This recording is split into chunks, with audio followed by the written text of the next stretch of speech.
Oh my gosh. Okay, starting sense. over. Cut. Take two.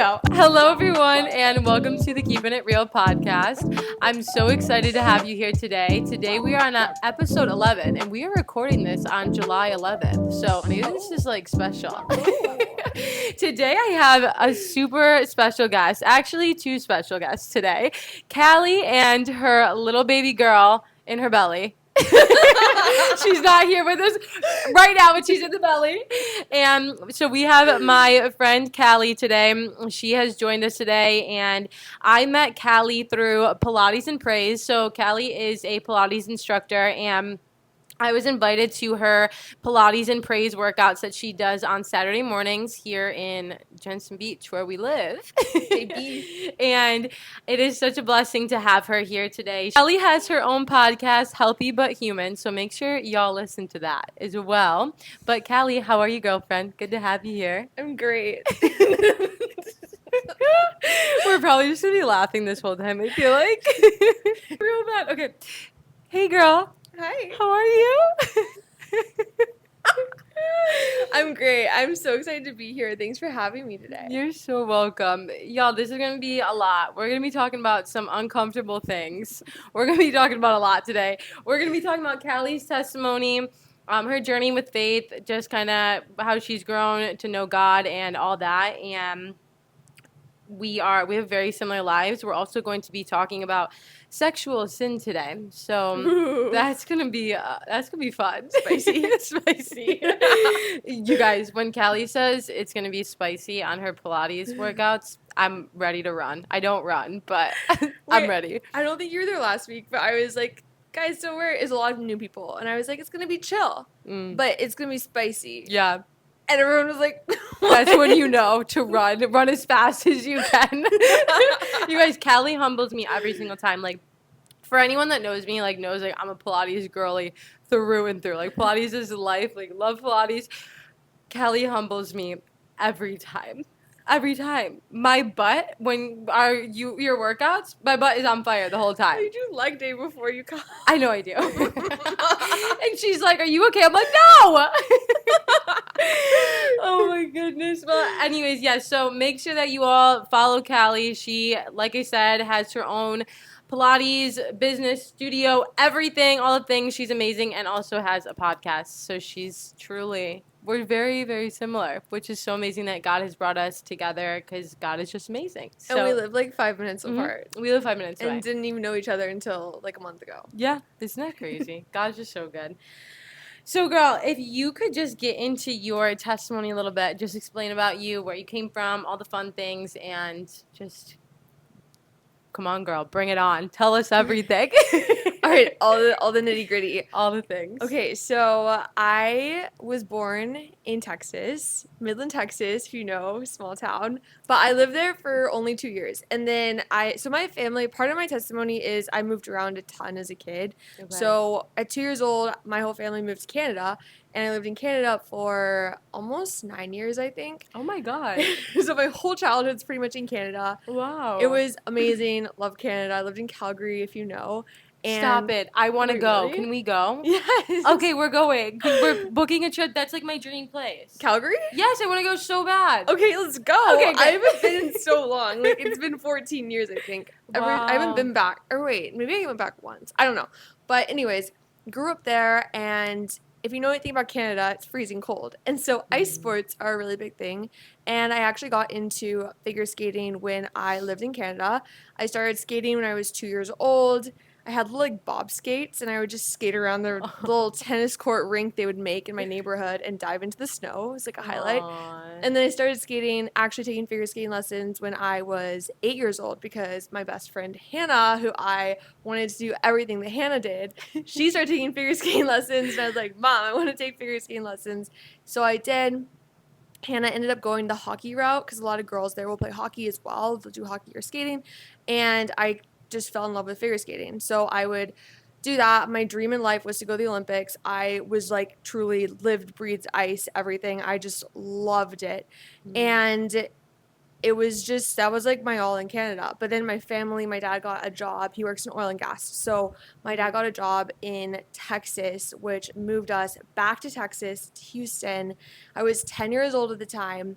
And something that was really hard about moving from Canada to Texas is that where I lived in Canada, materialism wasn't really a thing. And so, I mean, like, I had my cute little, like, rib, if you remember, I don't know if this was a thing in the US, but ribbon leggings. There was like, they were so cute. They were leggings and they had these like colorful X ribbon things on them. Cute. They were so cute, and all the girls had them in Canada, and then we had our like little bubble jackets, like the bubble material. Anyways, that was pretty much the whole materialism you could say there. I moved to Houston, and the school I went to, it was in a very like is a rich private school. A lot of the kids there had their little designer John Hart bags and Vera Bradley everything, all these things that I had never grown up experiencing. And I remember I all of a sudden just felt this like huge pressure that I didn't fit in.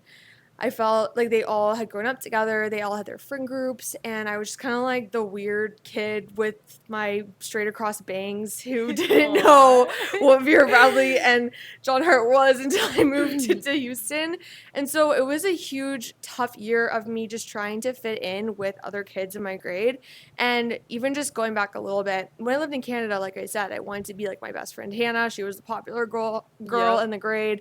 So I didn't really know who I was, other than I loved figure skate. So I think identity was something that from the start I struggled with a lot growing up. And then the moving around a ton as a kid, being the new kid in school, I mean, it's hard. Like, if you aren't confident in who you are, it's super easy to get caught up in what the other kids are doing so that you get accepted. So true. So that was like a huge part of my story. And then I ended up going to a different school for high school, and it was actually amazing. That's where I met my now husband, John. I met him like probably the first week of going to school there, which is crazy. But we didn't date until years later. So he was just in my math class. I thought he was cute. But he was in upper level math somehow. And I was this like nerdy little girl with like my clear rubber bands sitting at the table with him and his friends and like two other girls who were the other girls in my grade. Anyways, that was the first impression. But that school was honestly great until I started dating this guy. And he was my first boyfriend. He was a hockey player. I was a figure skater. I was like true love. True love. Yep. He was not a Christian. I was also a Christian at this point in time. So growing up, I was really strong in my faith. He was not a Christian, and this was when I started to pull away from the Lord a lot. I wanted to wait till marriage. Like, that was really important to me. But like I said, I wasn't confident in who I was. I didn't know what my identity was. And he encouraged us to do things sexually, and I lost my virginity when I was 15 to him. And he became my entire world. I just wanted him to love me. I wanted to be accepted. And definitely was not a great person for that. Because I mean, he was like a freshman in high school boy. We were on very different levels in terms of what I wanted my husband when I was like 15 years old. Me too. And he's like, I just want to be with all the girls, whatever. Yeah. So anyways, that was definitely a turning point in my walk with the Lord, because I went to a church where I talked to you about this a couple days ago. My church leader meant so well, and looking back, I totally understand where she's coming from.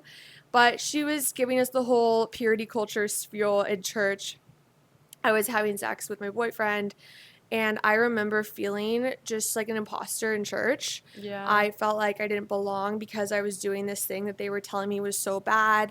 I felt like I couldn't be close to the Lord. And that's when these lies from the enemy just started to go into my mind and planted roots, which ultimately pulled me away from God further and further, because I was believing them when it wasn't true. Like, just because I was sinning didn't mean that God didn't love me or didn't want a relationship with me, because everybody sins. Not saying that sin's okay, but I was believing that I wasn't good enough for the Lord or for church.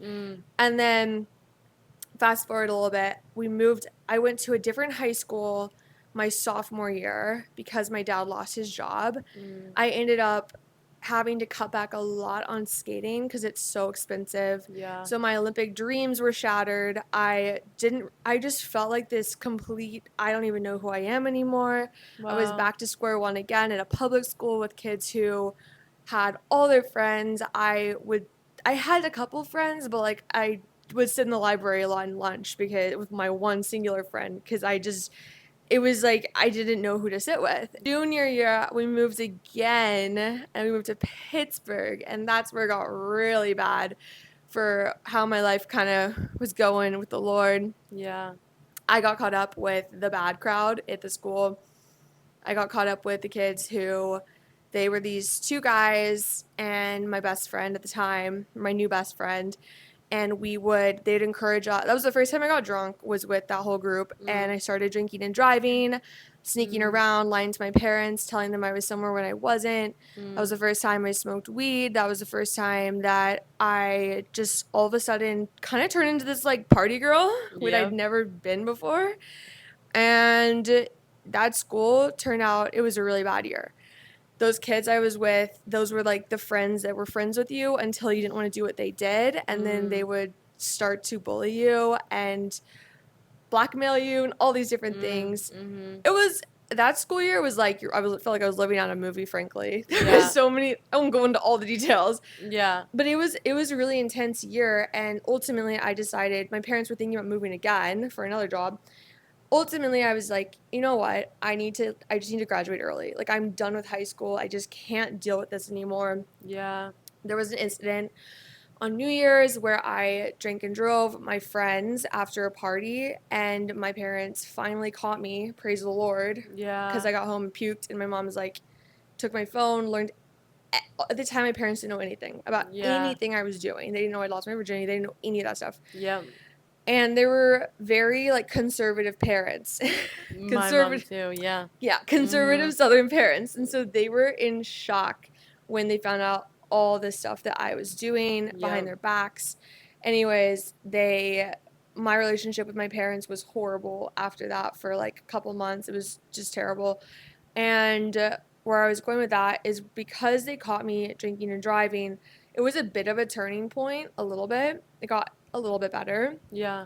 But then kind of got worse again because I just wanted to be with all these different guys and be in a relationship, and just going back to identity, I just did not know who I was.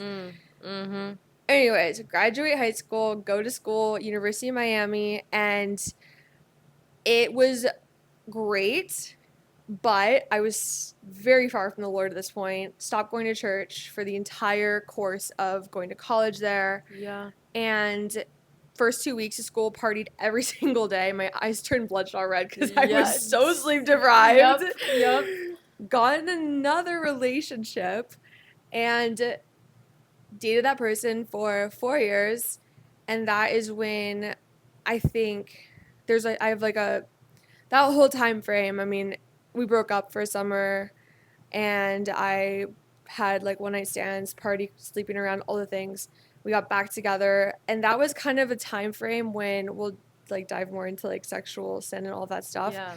But that's when I did a lot of things sexually that looking back, it was just so evident to me that I just wanted to be loved and I wanted to perform so that the person that I was with would continue to be with me and not leave me. Like that was a constant fear in my mind. Yep. So fast forward a little bit, graduate high school, college, stay in Miami, and I get a text from John, who is my now husband, who was in math class. John, I left out a whole chunk of a story because it's like a 30-minute story, but basically like we had a whole little fling one summer and made some big mistakes and had a whole falling out. Anyways, I didn't like him, but he texted me and he was like, I just moved to New York. I think you'd really like it here. So John was someone who was consistently a Christian, who I associated with as a Christian. Yeah. But he wasn't really walking in his faith that strongly at the time. Yeah. Anyways, I go up to New York, not to see him, but kind of to see him because I wanted to see him. Yeah, and of course. we end up meeting up, hanging out for like the entire day. And we'd had a whole falling out, like I said. We forgave each other, which was so key. And we were like, let's just be friends. No more of this wishy-washy, like wanting to date, but not all these things. Yeah. Anyways, he came down to visit me in Miami like several weeks later. And I had two friends who they didn't know each other. I didn't know they were Christians. And they invited me to church at the same church on the same weekend. So crazy. Which was so crazy. I left out a whole chunk of the story, but I was also very deep in New Age at this time. If you don't know what New Age is, it's a lot of the astrology stuff, think tarot cards, crystals, manifestation, Reiki, all those things. I was thick in it. I was really into like holistic health, and that's kind of, I had friends who were in holistic health who were into New Age, and that's kind of like the path that I got down because I was still like, didn't stop believing that there was some sort of higher power, but I didn't know if I believed in Christianity anymore. So that's what got me down the New Age path. And around this time is when I was also struggling immensely with depression, anxiety. It was interesting because I was doing all of these things that were supposed to help me feel better, Crazy? but it helped me for like 30 minutes, and then the day would continue, and I felt awful, horrible, terrible. Mm-hmm. So, anyways, that was interesting. But John came down. We went to that church, VOUS, if you know VOUS. It's great. Love it. Oh, you went there? Yeah. I want to go. I loved it. That, honestly, like, it's such a great church, too, if you are, like, if you've had church hurt in the past and you just like want to go somewhere that's not this like judgy like the church. How I feel about ours. Yeah, it's very welcoming. It's really trendy and cool. And so for someone who hasn't gone to church in like 5 years, I went there and I was like, wait, these people are so cool. Like this is fun. I like, love this. Church people are cool. Yeah, I was like, wait, these people aren't like, I don't know. Also, whole chunk of the story left out again. I feel like my brain, I'm like, it's okay. Pinball. But also part of why I didn't like the church was because the school I went to in 5th grade and in middle school, those kids were like the church kids, and they were some of the mean people that I knew. Yeah. So I was like, kind of had a bit of an ick towards people who went to church, which that's part of my testimony because I did learn that the church is not God. Yeah. The church are all broken people. Who like to pretend they have it together sometimes, but every person at church is broken. Yeah. And that's why we're going to church. Literally, like that doesn't mean that God sucks just because someone who goes to church sucks. Like it's so true. Just, yeah. It's like politics. It's like just because our people who are running the world suck doesn't mean that our world sucks. Yeah, literally. It's like it's just so interesting how people associate church and God as like this super stuffy, judgy thing. Anyways, John and I go to VOUS, and it was just like everything that the pastor was saying, I was like, this is God talking directly to me. I literally, there's no way to deny it. Yeah. And from there, I think I slowly got into my faith again. It was really interesting. I got the devotional. It's really good if anyone needs a devotional. It's called Live on Purpose by Sadie Robertson. Have you read that devotional? I love her. No, but I'm reading her and her husband's devotional. Are you doing that one? No. Oh, you have to get it. How to Put Love First. Ooh. Amazing. It's a 90-day challenge. You have to do it. Wait, I love that. Yeah, you have to do it. It's amazing. Okay, yeah, she's a huge part of like why I got back into my faith too. Oh, me too. Really? Is she why you got into your faith? Yes. So is she for me. That's so cool. Okay, that's so cool. That's wild. Around the VOUS time, my other friend who I followed on Instagram, I didn't know her at the time, but I just followed her, and she posted the devotional Live on Purpose. Yeah. And I was like, oh, that's cool. It's all about anxiety and depression, which I'm struggling with right now. Yeah. Literally ordered it. No, I started because I started reading her book, Who Are You Following? I love that book. Yes, that's why I started. Yeah. That's why I got back into my faith in September because I started reading that, and then I started listening to her podcast. And I just talked about her devotional on my last episode. Wow. Okay. Yeah. She's great. She's great. She's so good. Yeah. So the Lord was like, I think this is something too that's really, I just love about God is like he was clearly chasing after me in my heart. And just because I was walking the total opposite path of what is Christianity, like the Lord, he didn't just leave. He didn't just stop pursuing me. And he met me in my lowest point, one of my lowest points. And it was just like, it wasn't an overnight fix. It wasn't like getting into my relationship with God healed me from anxiety and depression overnight. Yeah. It wasn't like I stopped having sex before marriage Yeah. overnight. It wasn't like all like the part, it wasn't like I stopped drinking and partying constantly and like binge drinking, all this stuff. Like it slowly, my lifestyle changed as I got closer to God. And Mm-hmm. I think that's how, I think truly so many people emphasize I just don't want to sin. Like I just need to be this like perfect Christian for God, but it's so backwards. Mm. When we pursue the Lord with our heart and have a relationship with him and build that relationship, I think over time we just desire the things of the world so much less. So true. It is so true because I literally don't have the desires that I used to have. It's Yeah. so unbelievable. Like I think about like the sexual sin, like the desire that I used to have for it and how I don't have it anymore because I just want to fulfill the Lord and like make him happy and be more like Yeah. him, you know? You Yeah. don't want to make him sad and it's so true. It's Yeah. so true. Like that was something that I've realized over time, even with like sexual sin. I was thinking about before the podcast today because I was like, I don't want to come on the podcast and just be like, don't have sex before marriage Yeah. and like all that stuff because I mean, That's all you hear.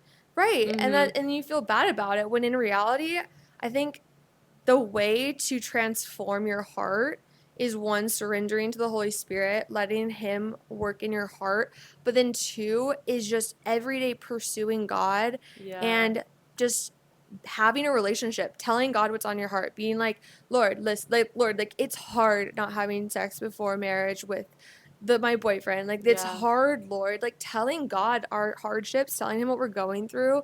I think that's like how we truly can build a relationship with him. And Yeah. then he's gonna give us that strength to overcome temptations. And I think he's gonna just, like you were saying, I mean, as you've pursued your relationship with God, like that desire has just gone away Yeah. a lot. Like Yeah. I truly believe that's how it works because works Yeah. aren't gonna get us into heaven or get us closer to God. It's so true. And it's once you make that decision to like actually want to make him happy, like I feel like everything just changes in your life too, and everything just becomes more clear of like how the path that you want to go on with him. And don't get me wrong, like I haven't even come on the podcast and say this yet, so welcome to my life, everyone. We're getting real today. That's why it's called keeping it real. But yeah, like me and Chase stopped in a couple months ago because we were like, you know, this isn't what we're supposed to be doing. You know, we are living this godly life. I'm coming on here doing a Christian podcast. How am I going to be preaching these things of the Lord but also sinning at the same time, you know? And again, it's not that me and Chase are perfect by any means. We, you know, have mess ups. We, you know, the temptation comes, we live together, but we are doing our best to not have those desires and doing our best to live a life full of Christianity and God, you know? And I mean, I came from the same background of one night stands, of all these things. And I think what it comes down to is you are so lost and you are so distant from God at that point that you don't know what to do, that it's such a part of our world right now. There's so many Yeah. people lost and so distant from God that they're trying to fulfill that hole with getting the love from other people and from other guys or other women, because there's guys that are doing the same thing, you know. It's Yeah. not just women, but they're trying to fulfill this hole that they can't fulfill with anything other than God, you know. Exactly. And that's exactly what I used to do. I used to try and fill this void in this hole, because also coming from a fatherless home, there's a lot of people that come from fatherless homes or motherless, you know, Yeah. they don't have that those figures in their life, so they have to fill that void. And Yeah. instead of filling it with Jesus and with God, they're filling it with getting attention and getting love from all these people who aren't going to give you the love that you want at the end of the day. You know, the Yeah. only person that's going to give you the love that you want and that you need is Jesus, you know? I think it's really interesting too how, because it all just truly so much of it just stems back to identity from Mm, at the end of the day. Like yeah. because I've done a lot of reflection on why did I go down that path, Yeah. and I think the main common theme is that I was insecure. I didn't know who I was, and the Mm-hmm. thing that's really interesting, if you look at the world in the sense of worldly, not the Lord, and then look at God, the world wants to tell us who we are by what we do, but then God tells us who we are by who we are in Him. And God never changes. Yeah. God isn't a trend. God isn't the boyfriend that loves you one day and then cheats on you the next day. Yeah. God is consistent. He is never going to leave you. He's never going to change. Where the world is completely just up and down. It's Evolving and so changing. no wonder when you don't have a strong relationship with God, you feel like just insecure and you feel like you need to fill this space with all these other things, but then those other things don't fill you, and then you're sitting there on the floor crying your eyes out and you're like, why am I not happy when I have everything that the world promised me? Because that was part of my story. Yeah. I was like, I lay on the floor in my beautiful Miami apartment. My social media was popping off. Yeah. People were starting to recognize me around. I had this relationship and then I didn't, and I was still like, I was partying in Miami, living the life that everyone wanted to have. And I felt so empty. So empty. Like, Yep. it's actually so wild. Just like looking at my life then, I looked like I had everything together. I looked So true. like the life that everybody wanted, but it was not fulfilling. Yeah. At all. That was my life in New York. So I was dancing at the Joffrey Ballet School, living my full-on dream. Like, I mean, I was at the Joffrey Ballet School. That's all I wanted in my life. Dancing and partying. I mean, I was at every single club that you could imagine at 18 years old. Like, the bouncers knew my name. I had promoters that, like, got me in. Come on. That is so ridiculous. Like, that is ridiculous. Like, full-on promoters. So, you know, you went and they give you the free cranberry juice and like vodka, Grey Goose. I was living my best life. Like, I was literally living my best life. But like you said, it was so empty. I cried every day. Yeah. Every day. It was like fun in the moment, but then the next day you're just like, you just feel empty again. Yeah. I remember going to my director at the time and I just was sobbing. I was just like, I don't know my purpose. Like, I don't know this. And it's like, first of all, how can you even know your purpose when you are literally, your brain is so messed up from all the alcohol, all the drugs, everything that you're consuming. You're literally, your brain can't even function at that point. You know what I mean? It can't function properly. You can't think straight. I was dancing 9 to 5, but going out every single day, partying till 4 a.m. How? Literally, I can't even go out till 11, and I'm unwell. Tired. Yeah. Like 8 p.m. Exhausted. I'm exhausted. Yeah, it's just like it's crazy, but you know, you're lost in the moment, and you don't have God as the foundation. You can't pick up and be fulfilled by anything. So Yeah. you're filling all the holes with all these things that don't make sense, you know? It's crazy. Yeah. I think it's important too, like if you're listening and you're in that right now, just not judging yourself. Yeah. Even looking, like say Absolutely. you're past it, just looking back at yourself with compassion, truly. Yeah. Instead of being like, oh, I can't believe I did that. Yeah. Like, I just want to hug myself. yeah. Don't It's you? like, yeah, for real. And Yeah. I think that's how the Lord looks at us. He doesn't look at us in those moments as like, wow, she's an absolute failure. Look at her. It's like, he has compassion for us, or else he'd probably just squish us like a bug. But he doesn't, because he loves us and he wants a relationship with us. And he sees our future, not where we are in the moment. Like, he knows where we're going. Yeah. Which I think is really empowering. And it's crazy that, you know, you can get so far from him, but then get so close again. Yeah. And I think that's like the beautiful thing to know too, is that if you are far from him, just know that he has his arms open and is waiting for you to come back to him, you know? And I think that's the beautiful thing too, that I'm so glad that I know now that even in my darkest times where I was like, there's no way I could ever come back to him. There's no way that he'll ever accept me again. There's no way that I'll ever find a good guy. There's just no way, because I'm not good enough. I don't deserve it. It's such lies from the enemy. Such you know? lies. He will do anything he can to tear you down and to tell you that you don't deserve all of these beautiful things that you want, when you do deserve it, because God gives it to you and God has it for you. And I think that's just something that is, you need to remind yourself, you know? For real. I like to think about the enemy as the mean girl in school who tries to get between you and your best friend. Yeah. And start drama and gossip and pull you guys apart. Because that's all he does. He literally is a Yeah. copycat. He tries to copy the Lord, and in the beautiful things God's created, the enemy comes in and tries to just make watered down versions of them. Yeah. And he tries to tell you that those are the better way, when in reality they're not. They're literally a watered down version. It's like the Sheen version. And it's literally. Oh my gosh. Well, and it's so crazy because he has been trying to knock me down so much lately. Like, and I was talking to my grandma the other day and I was just like so upset. And she was like, did you not think that the enemy wasn't going to try and destroy you knowing what you're doing? You are literally doing everything for him. Did you not think that he was going to try and come in and do everything he can to knock you down? She's like, you just have to be strong and notice when it's him. Like, and just say, loser, get out of here. For real. Yeah, because I think one of the best ways to recognize it too is when you feel guilt. Because God doesn't guilt. He doesn't condemn us. He convicts us, which are two very different things. Conviction is on your heart when you know deep down that something is not right in your spirit. You're like, I just don't feel right about this. Where condemnation is what the enemy likes to do, where he say that you cheated on a test or something.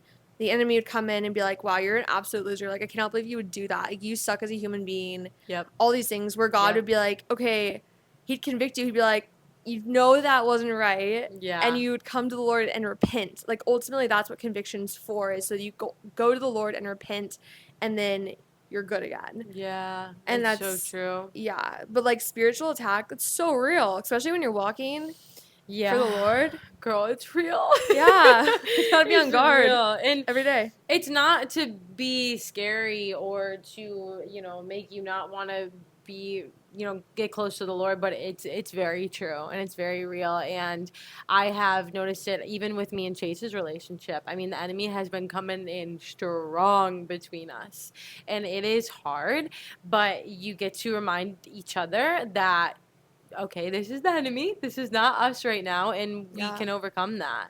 And we just need to pray. And it's been so amazing. Like, I've had a very rough 2 weeks, 2-3 weeks, and every time I've had a rough week, Chase will just sit down and pray with me. And Chase never did that before. It's so cute. That's beautiful. I know, isn't it cute? I could cry. That's He's amazing. So sweet. Okay, John and I were fighting a lot last week. Lot. Yeah. And what we realized was that neither of us were really putting the Lord first. We weren't each having our own quality time with the Lord in a really deep, intimate way. We both were feeling very spiritually dry. Yeah. And it was really interesting because when we were both feeling like that is when we would respond to each other in such an angry way. Yeah. The fighting was happening. And it's been so interesting this week because we've both just been, well, John especially has been really putting the Lord first, time, spending time with him. That's and stuff. awesome. And we've been so much better. Yeah. It's really cool to see the difference. Yeah. Yeah. No, it truly is. If I don't read my Bible in the morning and have time with him, I'm unwell all day. I know. Unwell. I know. I'm like, yeah. How am I supposed to get through the day? It's so important to have your own specific time with the Lord. He has to come before everything else in your life, or else you're not going to make it through. It's not going to happen. You can't put work and your significant other, it can't happen. He's got to be first. He's got to be priority. Mm-hmm. And that was something that was really hard for me to understand, because I was like, no way, I'm putting anything other than Chase before. I'm not doing anything. Chase is my priority. Chase is that. I'm my priority. And now I'm like, heck no. No one wants me without Jesus. It ain't gonna happen. Because I'm just not. I was talking about this on one of my episodes. I thrive in the chaos. I thrive in chaos. I thrive in anxiety. That is what I'm used to. I am used to craziness. That's where I thrive. But now I have a peace through the chaos because I have Jesus as my world. You know what I mean? There's still a peace. There's just I don't know. It's just easy. Yeah, we're meant to. I realized this on Sunday, actually, is we're meant to have joy, constant joy as Christians. Yes, there will be hard seasons. Yes, there will be great seasons where it's not hard. But I realize consistently, oh my gosh, what's the verse? It's like it's the I can do all things through Christ who strengthens me verse. That verse, Yeah. if you look at the context around the verse, it's actually talking about how Paul is literally in prison and he's saying in the good moments, in the bad moments, like all these things, he was just talking about like the contentment in the Lord, the joy of the Lord, how like he can do all things Yeah. through Christ who strengthens us, like in all seasons, because God's strength gets him through it. So that's been something that I've been realizing, like as Christians, like we aren't supposed to feel disempowered. Like we're supposed to be empowered through everything, through the chaos, through the peace, like all of it. We get the joy of the Lord when we're walking in the Spirit, not in our flesh every day. Yeah. Oh my gosh, it's so true. That's so good. So as I told y'all that Callie is a Pilates, she's a Pilates girly. I love all your Pilates stuff. So how did you start with that? Like talk a little bit about that because you also do Pilates and praise. Yeah. So how did that all start? We'd love to know. Okay, so I feel like my testimony, so many layers to it. Well, I mean, it's life. It's our life. Yeah. So, okay, I left out a big chunk of it that I struggled a ton with body image growing up. Girl. I mean, you probably get it because you were a dancer. Same. Yeah. Figure skating is like the same. It's the same. Literally the same. Like coaches will make comments about your weight and stuff, which was something that happened to me, and it definitely caused me to spiral.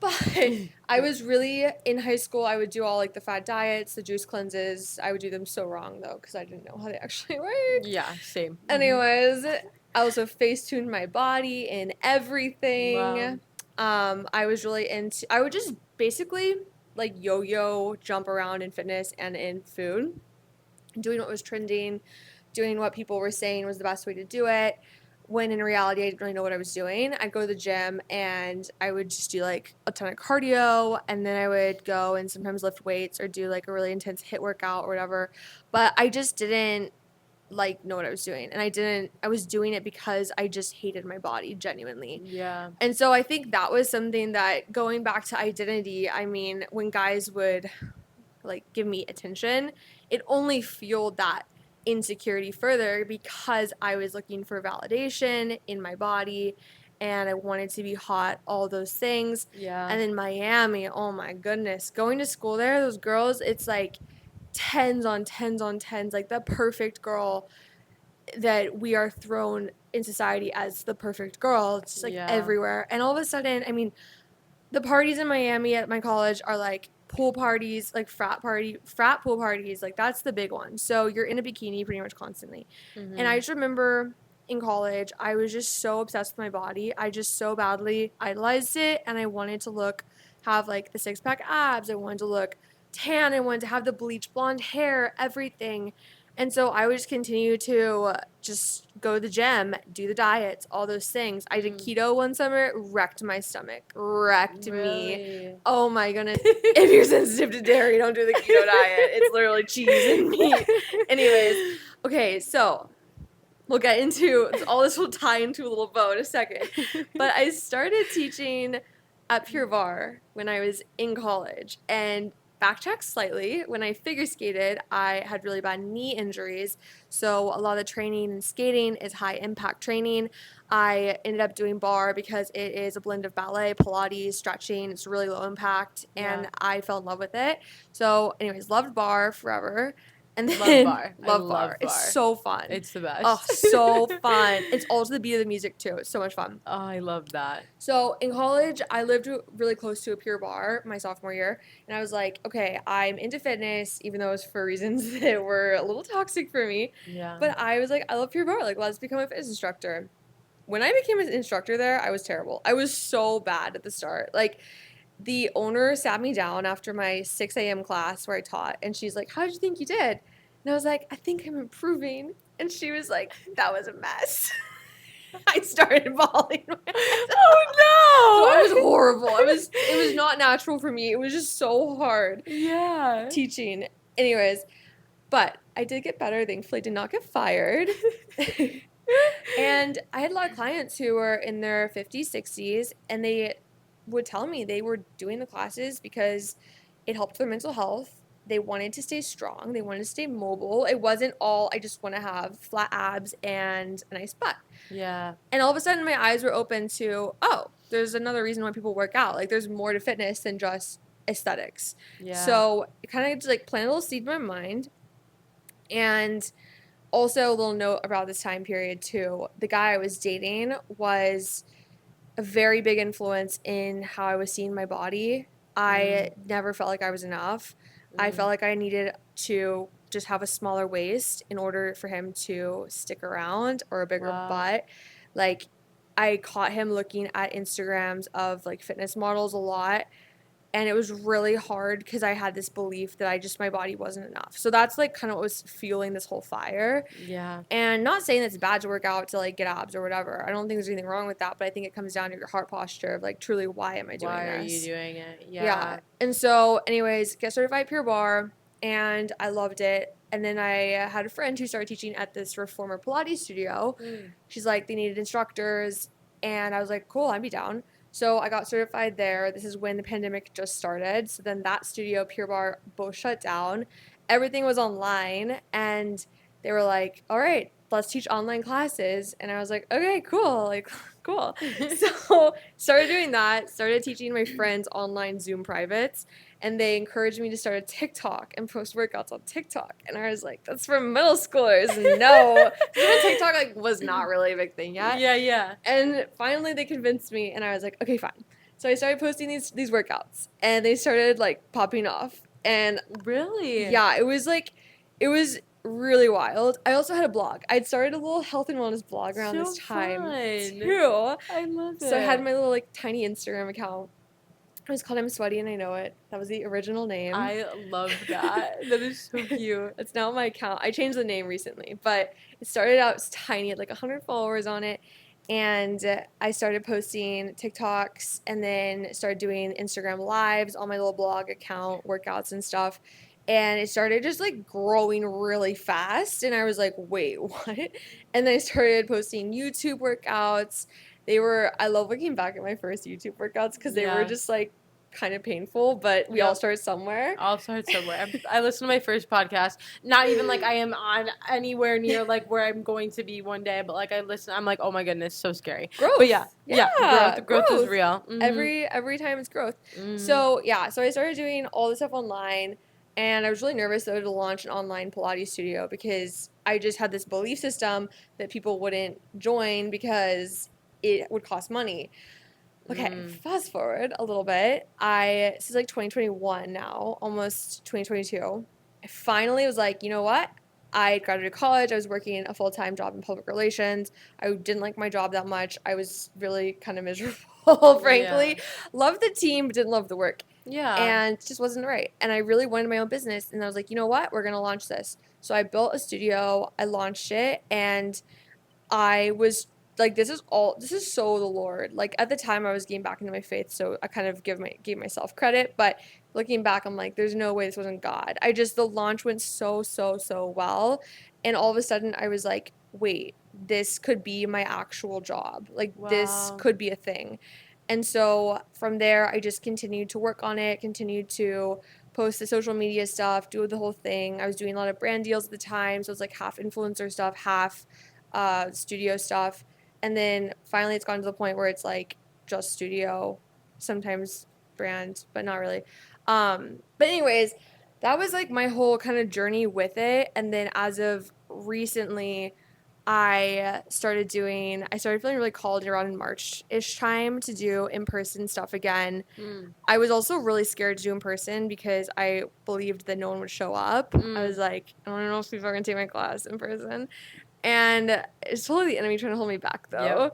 Yep. And I felt the Lord calling me to do Pilates and Praise, which is blending worship music that's like hype worship music. It's so with fun. Pilates. It's so fun. So I kind of put the two together, and I've been doing them on the weekends here, and I am working on opening like a little studio out of my garage. I love it. It's so cute, you guys. It is so cute. So yeah, that's been a new dream of mine recently. The Lord's put on my heart. But anyways, that's kind of the story of it. Oh, I totally left out where I was going with the body image stuff, though. Oh, yeah. Totally left it out. Body image. Okay. Body image is real, y'all. Yeah. So part of, like, my studio and my teaching, like, the method I teach is I wanted to make fitness really empowering and positive, especially Pilates is, like, can be a very intimidating workout. I think when we think of Pilates girls, it's like kind of scary. Yeah. But I know I get intimidated sometimes going to those classes. Yeah. Um, Same. yeah. Same, and I've literally done it my whole life. We've done it our whole lives. We have done this type of movement our entire lives, and we are intimidated by Literally, it. I can't Isn't even that crazy imagine. to think about? I know. Yeah. Okay, keep going. Sorry. Yeah. Okay, but where I was going is that when I was building the studio, this is when I was in that party era because I'd come out of a relationship and I developed an eating disorder. It wasn't like thankfully crazy, but it was there. And as a result, I was struggling a lot with food and with my body. And so I felt like a huge imposter because I was building a studio of fitness and that was like what I was posting about. And I was like, I'm not living a healthy lifestyle at all. Like, this is, I don't even know how I'm like posting this stuff. So I started adding affirmations to my workouts. I love it. Yeah, I wanted to make them more about mental health as well and not just physical health. So I started sprinkling those throughout to make the workout just a lot more uplifting and positive. And I think it was really beautiful because I just like shared with people how I was struggling with all these things and I was just real about it. And other people were like, yeah, like same. And anyway, so that's just been like a consistent thing at my studio is I just want my workouts to help people feel really good and confident and empowered and not feel like they have to change their body to just like fit a mold. Yeah, so that's kind of where I was going with the whole body image stuff. That's so good. I mean, I can't even like explain to you. I mean, I used to dance 9 to 5 and then I would go to the gym for 2 hours after. Oh my gosh. That's how bad like my body image was. Yeah. So it comes also, which like love you family if you listen to this, love y'all. But it comes down to my family has major body image issues, like major. So even though my mom has never said anything about my body my entire life. My mom has never told me anything. You know, there's a lot of those dance moms out there that are like, you're fat, you need to lose weight. My mom has never. But my mom has never been happy with her body. And that is something that goes down on your kids. Totally. And it is my whole family, my grandma, my aunt, my everyone. Like everyone. It's not just my mom. But that really, really ruined my body problems. And, you know, my mom always says, like, she really doesn't talk to me. Like she tries her best to not say a lot, but she still does. Like, it's about herself. And I never, like, it's just hard, you know? So growing up, I always had that. I had like an eating disorder at like 13. Like I didn't want to eat anything. Like I wanted to be skinny. And it goes back to also when I got older is I just wanted to look the best for the guys. Yeah. I just wanted the guys to like me for my body. I mean, like I wanted my butt to grow. Like I was obsessed with getting a big butt. Same. Obsessed. Same. Like, I mean, obsessed with getting a big butt because I just wanted to be approved and liked by the guys. And it got really bad when I got into this very toxic relationship where my boyfriend was cheating on me probably every day. I caught him 4 times. But yeah, caught him 4 times in the act of it actually happening. Once on my birthday, so that was cool. What? Yeah. My friend picked up a girl from his house on my birthday. Yeah, after we were dating. Oh yeah. It was great. So that was awesome. Yeah, real life things, and I'm sure all of you have, or not all of you. I'm sure. I hope not all of you, but I'm sure some of you have dealt with that. But yeah. I dated someone who had a girlfriend at the same time. Oh, that was love that. Love that. Isn't that so fun? Yeah. So girls, just protect your hearts. But and it all goes down to when that happened and finding out that he cheated on me that many times, the having to prove myself and prove to him who I was so that he wanted me more than any of those other girls. Oh my gosh, that ruined me. That ruined me. You go down into such a dark place at that time. You are just so lost in trying to prove and trying to look your best that you are so lost. It's so interesting too because if you really look, I've literally same. I really relate to that. If you look at just like our world around us, look at celebrity couples. Okay, if you look at these ladies in some of these celebrity couple relationships, they're beautiful. They have they're so beautiful, and yet there's so many cheating scandals of the husband cheating on these beautiful people, and it's like it just it's a good reminder that no matter what you do to try and perform or prove yourself, it's not going to change a guy who is filled with lust and Yeah. is just being driven by that. Like, Yeah. plain and simple. You can't change someone who's struggling with that, and or like you can't be the reason why They change. they change. Like, Mm-hmm. those people truly, they're only going to change if the Lord convicts them and works in their heart, because it's a heart disease at that point. Yeah, It's not and about the you. thing is too is that this guy wasn't a Christian. Yeah. So, and when you aren't with someone who's Christian, and I don't want to sound judgmental either, because there's room for everyone to grow. Yeah. But when you aren't with someone who is a Christian, they don't have those morals of like wanting to be a good No. person, They don't have the Holy Spirit Yeah, guiding them. exactly. There's nothing guiding them. Exactly. No. Except the lustful thoughts and Yeah, things. which is all around our world. Yeah. We have so much access to it. Totally. And it's so scary. Because once your heart is broken too, I feel like when your heart is broken in that way, so for me personally, when my heart was broken in that way, that's when I was the farthest away from the Lord, and when my partying and everything got the worst, because I was so broken and lost that those are the things that I wanted to fulfill all that, Yeah. when if anyone listening right now, you're going through a season of that, don't go towards the things that aren't going to fulfill you, that you think are going to fulfill you for a certain period of time. Drugs and alcohol will make you feel good for a short amount of time, but the Lord will make you feel good for eternity, forever, Yeah. So go towards the Lord instead of going towards drinking, because not that I have regrets, not that I'm looking back, but I wish that I had that. Yeah, totally. When I was younger, What for you like helped you find your identity in the Lord? Like, how did you get to that point? So I feel like I just was at the point of being lost, and I just was at the point where of like, I have no purpose, I have no fulfillment in life. Like, what is going to fulfill this? Like, where am I going to, like, what's going to fulfill me? And I was talking to Chase's family, and they told me about Sadie Robertson, and I started listening, and I was like, wait, like, how is she so fulfilled? Like, how is she feeling like this? How is she so happy? Like, I want to do that. I want to feel that. Like, I want to know what that's like. And I just, once I started listening to her and going to church and hearing these things, I was like, oh my gosh, like, it makes sense. It all makes sense. And then so this is the other thing. I was scared to read my Bible. I didn't have a Bible. I've never owned a Bible until this January. Wow. I was scared to read it. So scared. I think a lot of people are. It's intimidating. It's so intimidating. I was terrified. People start Genesis too. But I did start in Genesis. Yeah. I was so confused. Because you're like, what? Wait, what? Yeah. So I was terrified to read my Bible or to even have one.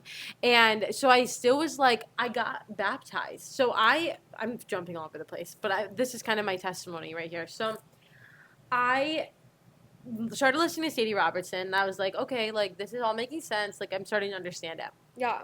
I have never been baptized before, and I got baptized in November. After I got baptized, I was so not okay. Like, I thought that after being baptized, I was going to be this new person, this new creation. I was going to be so happy.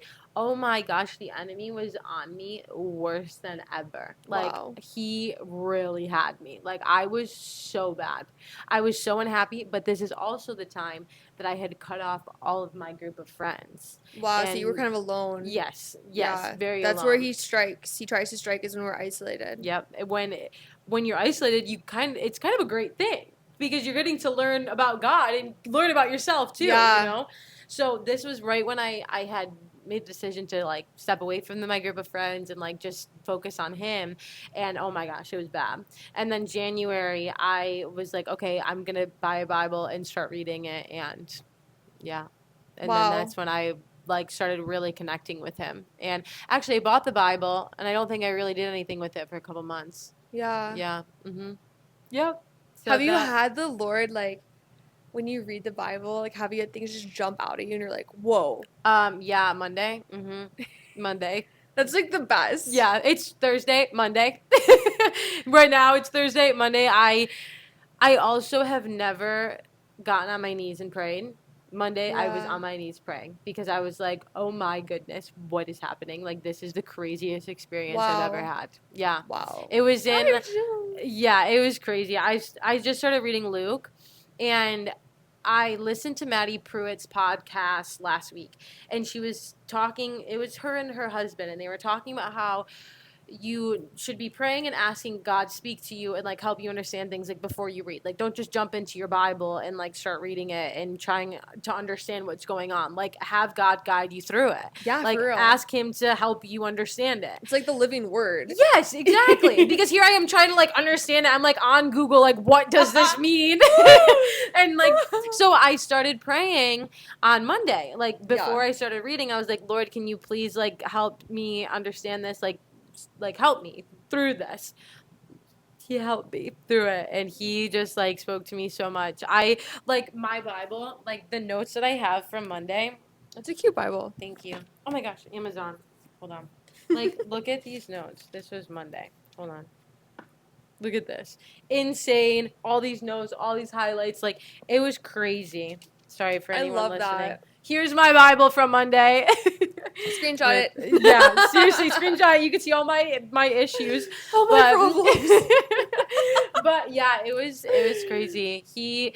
Once you ask him to speak to you before you read and like pray to him, like, hey, can you just help me through this? He really does. Oh yeah. Mm-hmm. Like, just the prayer, like, Holy Spirit, just reveal whatever the Lord wants to say to me. Like, that Yeah. is, like, so cool. I'll even have Yeah. scripture just pop into my brain sometimes when I Yeah. ask that. And I'm like, oh, like, one Pilates and praise. Yes. Literally, it was, I was so spiritually dry that week, you guys. And I was just like, I had no scripture, nothing to read over these people. Like, I didn't even know what to say.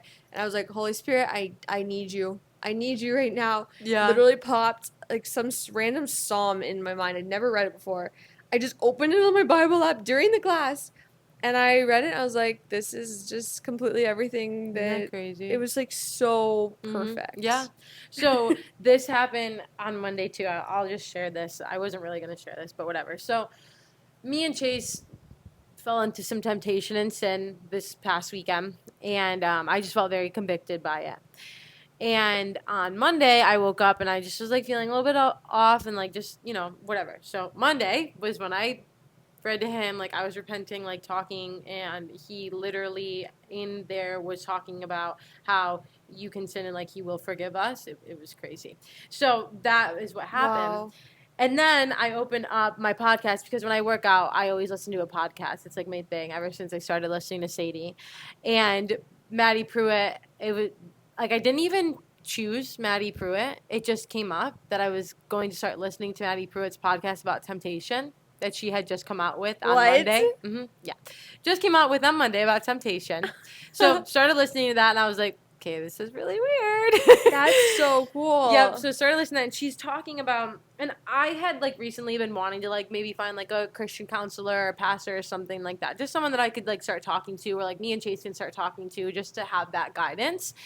And she was talking about how you need to have someone. And my friend's dad popped in my mind because I know like he's a good Christian, like counselor, pastor, all the things. Yeah. So he's been like popping in my mind like every like here and there. So then in Maddie's podcast, she's talking about how you need to have someone that you go to, that you confess to. And I'm like, oh gosh, sounds awful. Like I don't want to confess to anyone. Like I don't want to talk to anyone. And she's like just saying how you need to have someone, blah blah. So my friend's dad popped into my mind again.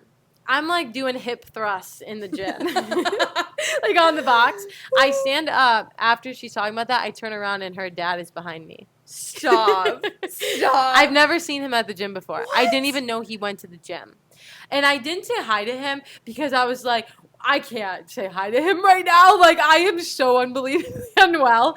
I texted her and I go, girl, oh my goodness. I told her like all that. And she was like, no way. That's so cool. Mm-hmm. Yeah, God's real. Totally real. So real. Mm-hmm. I have a similar story with the guy who, like, was our marital counselor. Yeah, tell me. I want to know. So, this is, like, so... Okay.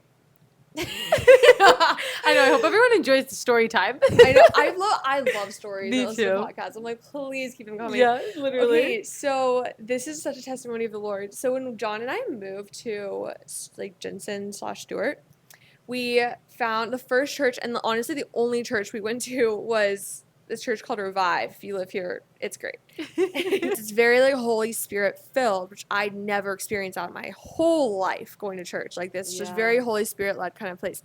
Anyways, we walk into church. It's like the second time we'd been there. And this is when I was struggling really bad with like the anxiety, depression stuff. Genetic depression runs in my family. So I don't know. I don't really know how all that works. But anyways, I was struggling pretty bad. And I was taking like anxiety meds at one point, all this stuff. So John also had this like really weird stomach thing going on, and he needed this like $1,000 antibiotic to treat it. Wow. And prior to this, we've been on a road trip for the past month, being nomadic, figuring out our lives. So we were like a little messy at the moment at this like time. Find Revive. We go to the church, and they had an altar call at the end of the service, and it was like, if anyone needs, this week it was the altar call was for physical healing and mental healing. Oh my gosh. And I just felt in me this pull of like, I need to go up there. Yeah. Everything in me didn't want to go.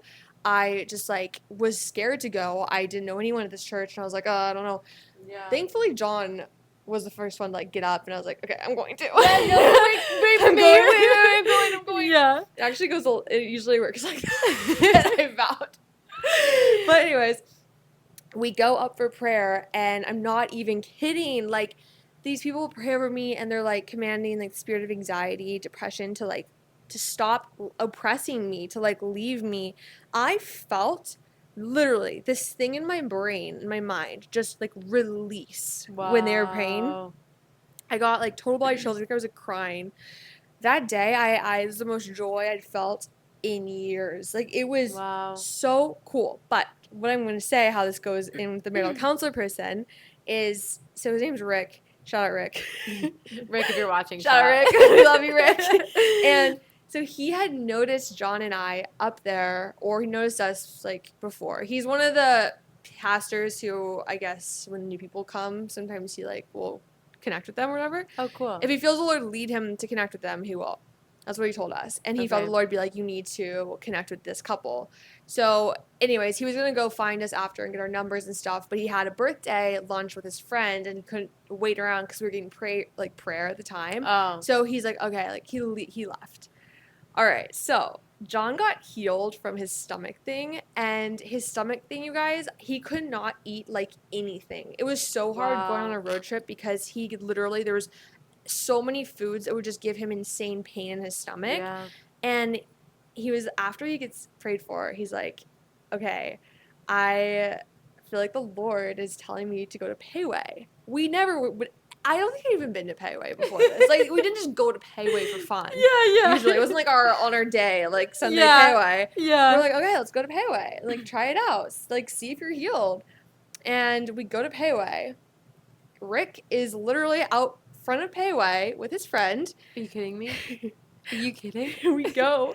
He's like, hey. Okay, also, we didn't know who this man was because it was our second time. So we're like, we'd also just moved from New York City prior to the road trip. So it was like New York road trip, Florida. So we were very much still like our stone cold New Yorkers, and we're like, why are you talking to me? Okay, this is so wild that you moved from New York to here and I moved from New York to here. Just weird things. Okay, I just can't believe that the Lord brought us together. This is crazy. Don't share it on the Jensen Beach Locals Facebook page, or we'll get roasted. We're gonna get kicked out. Literally, they like hate New Yorkers. Yeah, literally. Anyways, so we were still very like in our stone cold, like don't talk to me, don't no eye contact with strangers. Literally like survival mode. So we're like, why is this guy talking to us? So that like entitlement. Yeah. Why are you speaking to me? Don't look at me. Don't talk to me. I don't want to talk to you. Yep. Literally. Yep. But he's like, hey, he's like, you guys were Revive, right? And we're like, yeah. Anyways, he's like, I need to get your numbers. And we're like, what? No. Even weirder. You're like, do you know that we're from New York? You're like, what? Yeah. Anyways, he's like, he told us, he goes on to explain that like the Lord highlighted us to him, and he was gonna go up and get our numbers in church, but then we were like getting prayer for healing, all stuff. Anyways, it was really cool. So we got his information. Don't know that he's like the marital counselor person or marries people. Yeah. At this time, we're like, cool, that's like really cool. So we go in and get paid away. Long story short, John was totally healed. His stomach has been completely healed, like never came back, none of that. It was really cool. Unbelievable. And then fast forward, we get dinner with Rick and his wife, find out that he's super into music. John's really into music, like making music and stuff. And find out that he does the marital counseling. And this is when John and I were still dating, living together. We got engaged and we're like, oh, like let's go to a marital person. I think we went to him before we got engaged. Anyways, then he ended up marrying us, not once, but twice. So we love him. So it was really cool. Like that same is kind of story. Crazy. Wow, I love that. Yeah. That's super cool. He's like a teddy bear, like a grandpa teddy bear. Oh my gosh. Yeah, so the Lord is just so real, y'all. Just focus in on him and zone in on him, and he will just speak to you in so many ways. So I kind of want to end it with this question that I have for you that just like we talked about a little bit, but talking about like sex before marriage, the spicy stuff. We kept it for the end. We did spicy stuff, so you wouldn't leave. We like kind of left you a little hint that it was coming, but here it is. So I want to end it with sex before marriage. So being married and having sex before marriage and doing all the things like that is sinful, that we shouldn't be doing, but also having grace for ourselves that it's okay that we did do that. How would you describe it to someone who is going through that right now? Like, to wait. Why should they wait? Or how to overcome that? How to heal from that? Did you and your husband stop? Just a little bit about that, if you wouldn't mind. Yeah, dive right in. Okay, so John and I moved in together in New York when we were dating. And this was when I'd been getting back to my faith for a couple months at this point. I'd never even thought twice about sex before I lost my virginity. So after that happened is when I started and this is one thing that I learned that made a lot of sense to me, is when we start to fall into temptation, whether it's listening to a certain type of music that is really dark. At first, it might feel like a shock, but the more we do it, it's going to start to get numbed. We're going to start to get numb to the world. Yeah. I have noticed that in so many other areas of my life, not just sexual sin. But it made a lot of sense to me because before I had sex, it was like this huge thing to me. Me too. Then I had sex, and I was like, oh, I'm going to marry this person because I had sex with them. Whatever. Yep. And then the next person, it was still kind of a big deal. And then it just got less and less and less of a big deal. And it was like one-night stands. I don't really care about you, I don't even, whatever. Yeah. So it was really interesting kind of seeing how that whole thing spiraled. But I will say, when we lived together in New York, I was listening to Janine's podcast, actually. Yep. And she was talking about sharing her testimony and how about sex and all that stuff. And that was the first time that I actually felt this thing on my heart of just being felt kind of weird about it. Yeah. I don't know. I was I kind of thought about it. I remember going on a walk with my friend in Central Park, and I was opening up to her about it, and I was like, I've never thought anything of sex really in a really long time, and I don't know how I feel now. Yeah. And then I talked to John about it, and we prayed, and we both were like, okay, maybe we should just wait, take a break for a little bit and figure out if this is even in the Bible. Is it just the church making up purity culture, or is it actually a thing the Lord commands us? Yeah. Because I actually didn't even know in the Bible it talks about that. I just thought the church made the whole thing up and was trying to control us. Yeah. And Wow. stuff. Being totally honest, I didn't trust the church. And no, absolutely. So we waited for a little bit, and then we fell back into it again, having sex again. And we ended up moving to Jensen/Stewart in Florida.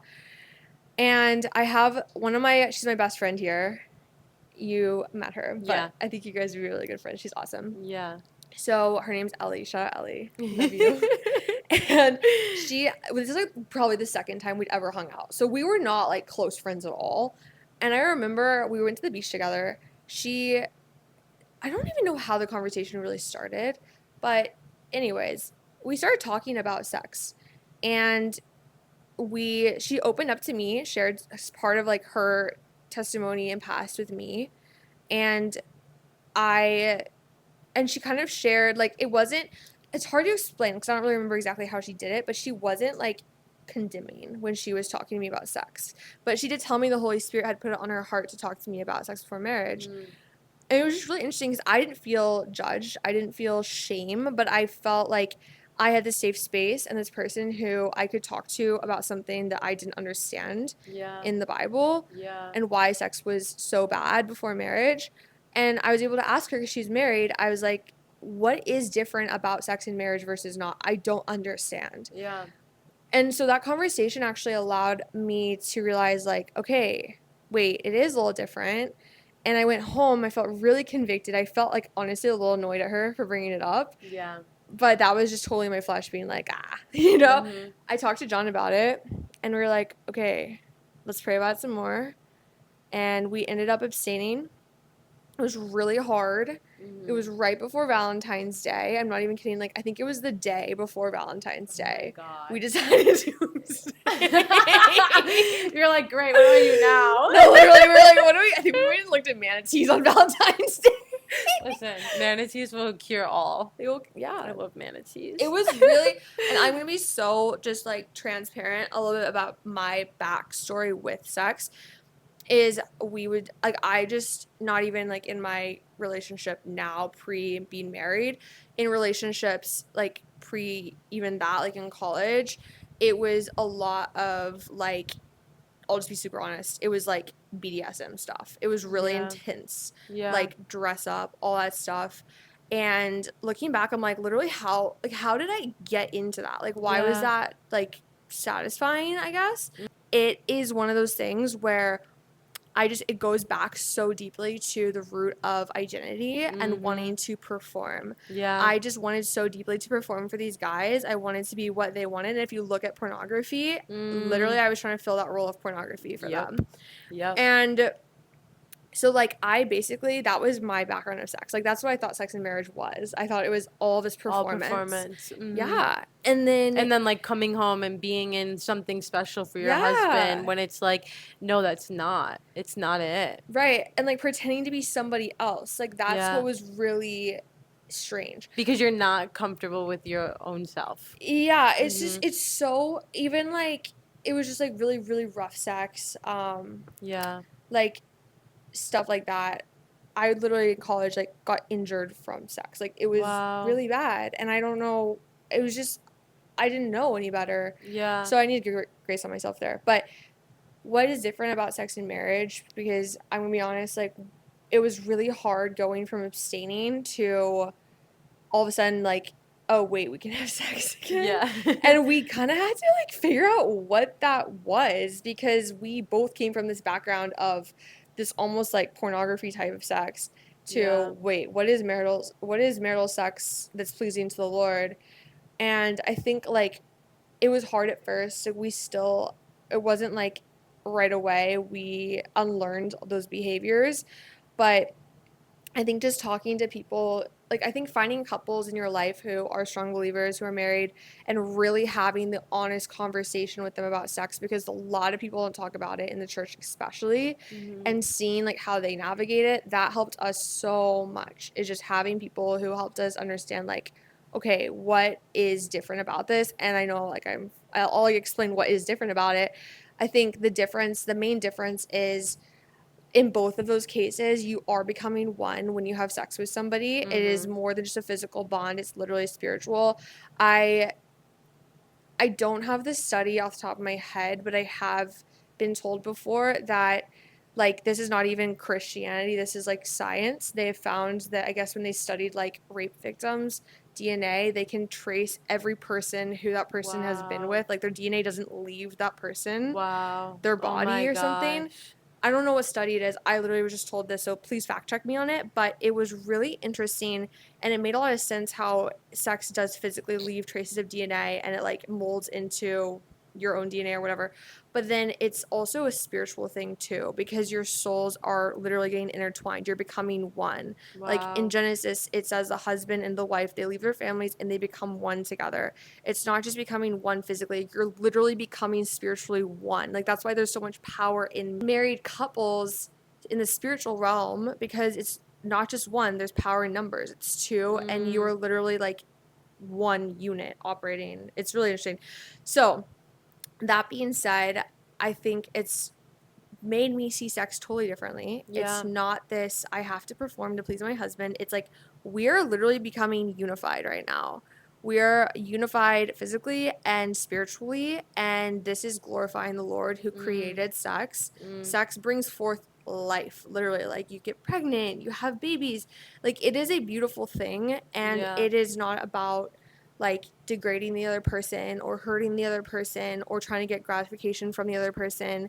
It's like, or trying to be better for that other yeah, person. Yeah. it's like this unity, and it's really, I think both of us did a lot of work this past year about our identities, and when we did that and we learned who we really were in Christ, it healed a lot of that past sexual trauma and all of that stuff, because we were able to see each other in a totally different lens. And like he was a lot more gentle with me and saw me in like a, if okay, this might sound kind of weird, but okay, you know how like Jesus is, like he compares it to like the groom and the bride a lot. The church is the bride, he's the groom. Yeah.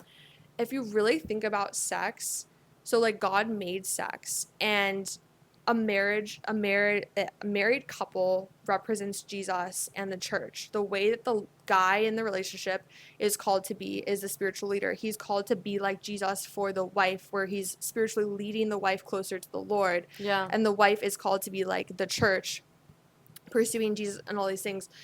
So if you really look at it like that, and you look at sex, Jesus isn't like, there's none of that like icky lust in our relationship with Jesus. Wow, that's it's so like good. pure. Yeah. And that's how That's so good. sex is supposed to be. It's supposed to be pure. Yeah. So that kind of helped me a lot with realizing like what is sex supposed to be.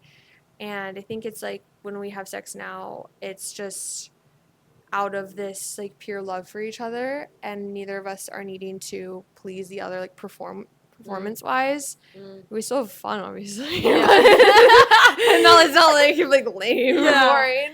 Yeah. But it's just so different, like the heart posture behind it. I love that so much, because I mean, I've definitely struggled with it, and I've struggled with it in the sense of, I mean, I think we both can relate to this, but I've struggled with it in the sense of just wanting to be good enough. You know, that's all I ever wanted, was to be good enough. Yeah. And I think that a lot of people in this world, because they live in such a fallen world, have sex because they just want to feel good enough. Yeah. And it's so loved. sad, and feel loved when you aren't even doing it with the person who is truly meant for you, you know? And it's a soul tie, and it like you leave a piece of you every single time that doesn't need to be left with that person, you know? Yeah. And I have so many soul ties that broke me so much that I wish that I never had, you know? And it just goes, I don't know, it's a hard topic to talk about. It's not like comfortable to talk about sex, but it really is like truly, once you give your life to the Lord, you have just like no desire to do those things anymore, and to like break his heart, you know?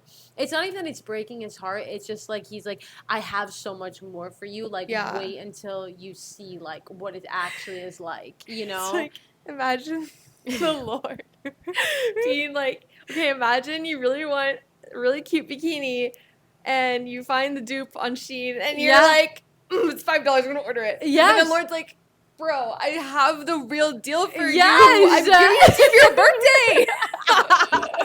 Literally, it's so true. It's so true. Yeah, and I don't know, like, but it's people I think want to do it so much more because it is like everyone's like, don't have sex before marriage, like, and then you want to rebel and you want to do it because you're like, oh, why?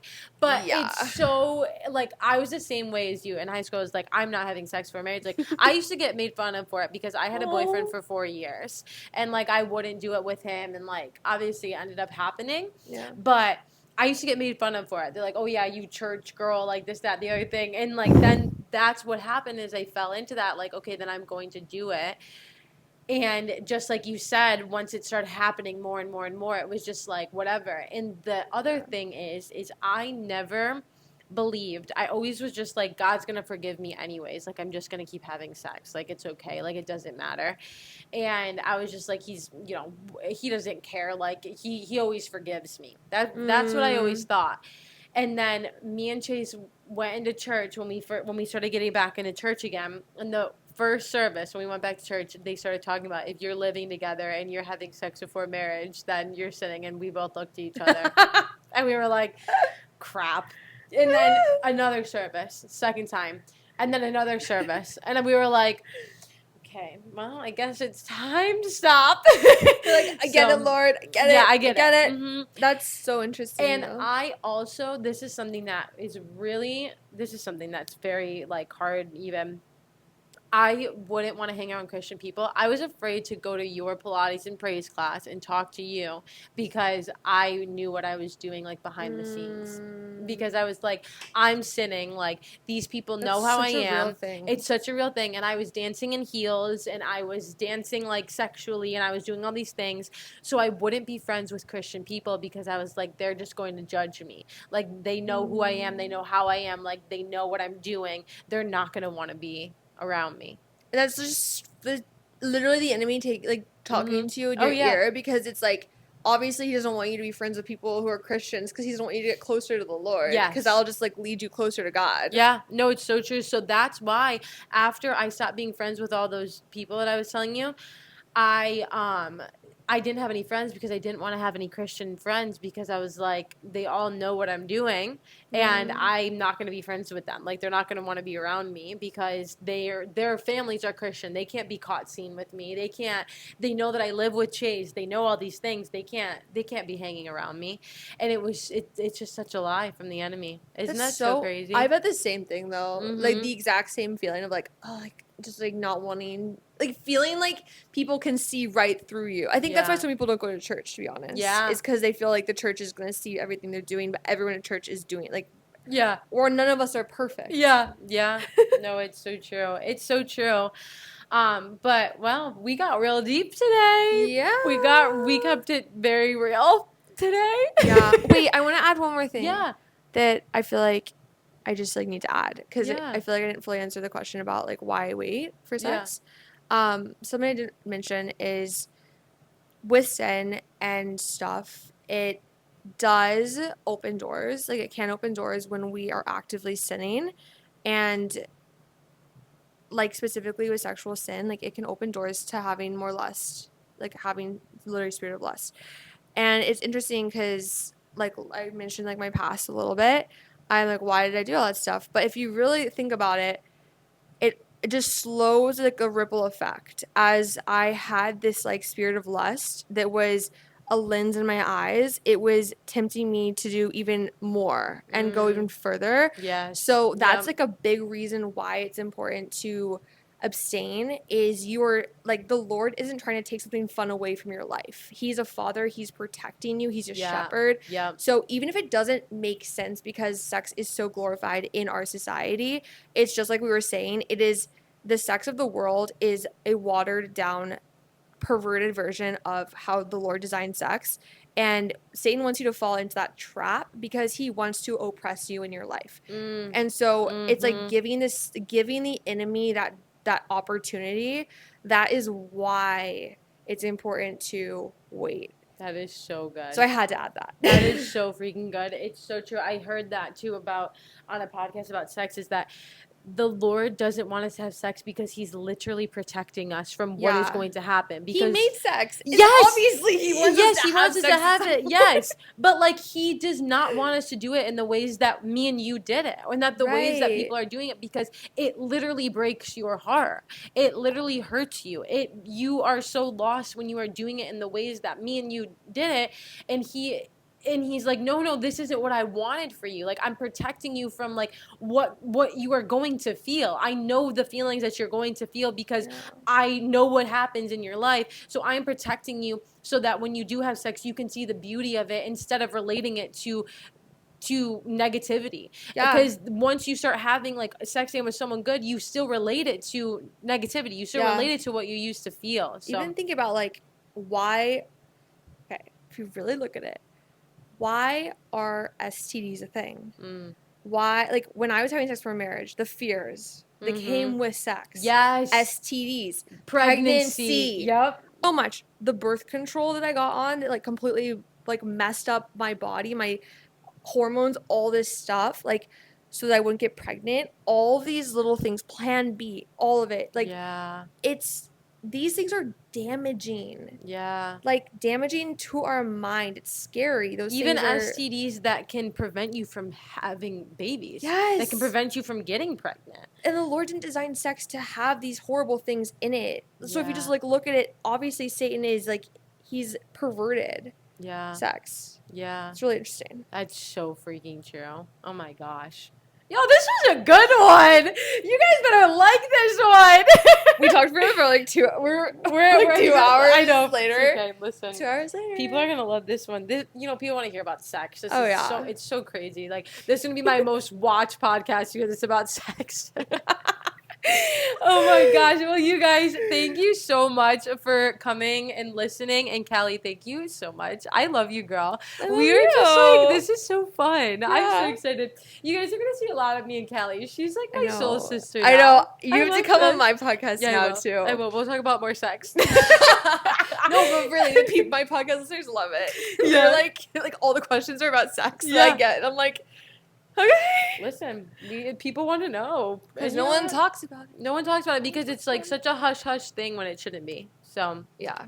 But thank you all for listening. Go follow Callie on everything. Do her Pilates things. Listen to her podcast. I've listened to your podcast. It's so good. Listen to her podcast. It's so good. I love you, girl. You are so great. Thanks for having me on. Literally, I'm so thankful. And I'm going to have her on again. So tag her in your stories. Yeah. Like her podcast, leave a 5-star review. And share it with anyone who needs to hear about sex. Yeah. Send it to your friends. Yeah. Oh my gosh. Send it to your parents. Send it to your parents. No, oh my gosh. I hope my mom never listened to this. Mom, I love you. Anytime I talk about sex on the podcast, I'm like, Mom, if you're listening, don't listen. Don't listen. Mom, please. I love you so much. Yeah, she's listened. I hope my mom never listens. Anyways, y'all, keep it real out there. Thank you so much. Share this with someone who could benefit from this. Share it with someone who, just needs to hear this, who you think is struggling with anything that we talked about today. So keep it real out there, you guys. Love y'all, and I'll see you on the next one. Bye.